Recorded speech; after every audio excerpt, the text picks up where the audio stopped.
Panthers traveling to Green Bay to take on the Green Bay Packers here. Panthers coming off a loss.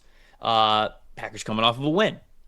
You want to start talking about the Packers, or do you want to talk about the Panthers here in this one? I'm going to go with this Panthers defense, and I kind of want to piggyback of something I was talking about on the Sunday review show with the Bills running all over Carolina, and the idea that what they did was stay away from Derek Brown in the run game as much as possible. He's obviously the Panthers' best defensive player. He's an elite run stopper, no matter who you're looking at defensive tackle in this league, and he really is the engine that makes this thing go, right? It was really, for all the acquisitions they made in the offseason, the return of Derek Brown was the most important part. Now, I wanted to kind of get a bigger scope on that and look throughout this whole season of, okay, what does it look like when these teams run towards Derek Brown and away? So I was messing around with his positioning and adding that in with different points of attack, what gap teams are running through on the other side. And when I put it together, what you get is when teams run to the same side that Derek Brown is lined up on, whichever side of the ball, left or right, that Derek Brown is lined up on, when teams run to that side, they get 3.4 yards per carry. Basically, a brick wall there when you talk about big number 95 and setting the tone for everybody else. When they run away from Derek Brown, and the Bills numbers obviously are going to skew this a little bit because they had such a big day, 5.5 yards per carry. That's really the goal, no matter who your offensive line is, no matter who your backs are, and I still think it is very important for as good a game as Jordan Love just had against Pittsburgh. You got to keep Josh Jacobs involved in this offense and have balance, and then I think the play-action game could really work against this Carolina defense, but that's what I'm trying to do, is find the tendencies of where Derek Brown lines up and then run to the opposite side of him, because he's going to blow up the whole thing no matter who is blocking him. That's such a stark difference to me that I go, okay, this is the guy that makes the run defense go. We have to cut the field in half, or we have to check to certain plays even at the line of scrimmage to make sure, hey, we're running away from number 95 because he can wreck our entire run game single-handedly. Sometimes a game of football is very simple, right?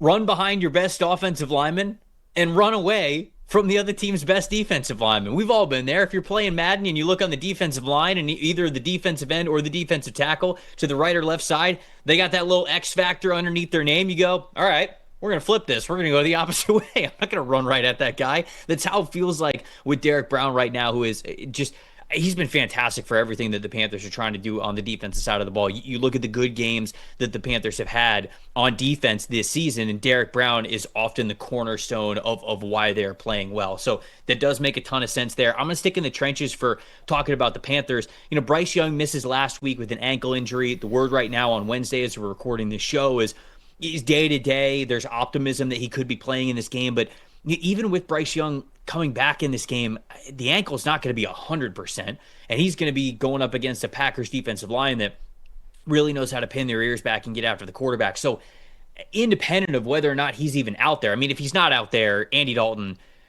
did not look good this past week, and it's hard to have more faith in him heading to Green Bay to take on the Packers. So if it's Andy Dalton, I think this is an easy Packers victory. But if it's Bryce Young out there, I still get a little bit worried because it is a mobility type of injury, right? It's not like, you know, something in his arm or his hand. It's something where he is going to have to be mobile and escape pressure, like we know the Packers have the ability to dial up.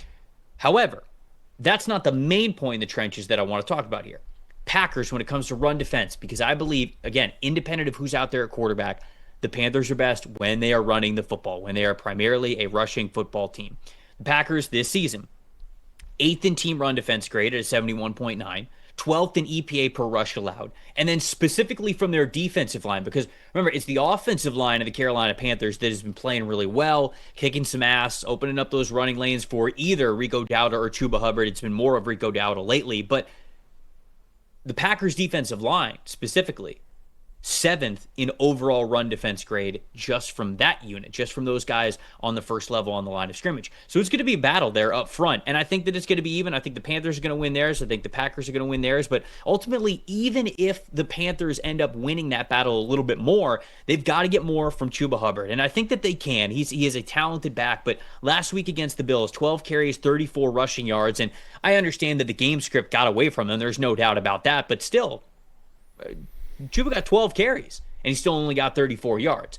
They need more out of this duo, and there's been a lot of, how do I say, what's the right word for this? I don't want to say like pressure, but there's been a lot of talk of like, ooh, Chuba Hubbard's the guy who signed the long-term contract for the Panthers, and now Rico Dowdle is actually rushing really well. Is there this controversy? Is there this drama? And Hubbard said himself, he's like, I don't see it like that. We're just a running back duo. We're trying to do whatever we can for the Panthers to win the football game. But they've got to figure out what the right balance is there with those two backs, because I believe last week they just alternated.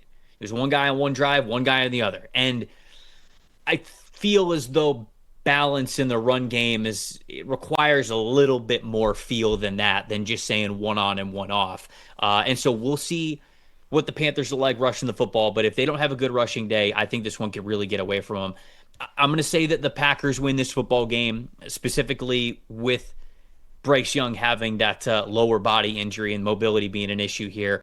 I'll say Packers 27, Panthers 14 or 17, something like that. Probably somewhere around a 10-point victory for them. Yeah, the Panthers are going to have to slow this game down and run the ball well, and they're going to have to get those offensive linemen and those tight ends up on the really good set of second-level defenders the Packers have. Edgerrin Cooper, Quay Walker, Evan Williams, and Xavier McKinney at safety. You've got to get up on these second-level defenders if you're going to make explosive runs happen. I like the Packers in this game. I just think this is a bad matchup for the Panthers defense. I've got it 34-16. Green Bay, I think they can really control things, especially at that linebacker level with their run game first and foremost, with Josh Jacobs, again, getting away from Derek Brown as much as possible. And then the play action game and the way Jordan Love is throwing the ball down the middle of the field right now in that intermediate range is just outstanding. That's really the two bits of kryptonite there for the Panthers defense. I think the Packers have a really good matchup there, and they're going to cruise to a win.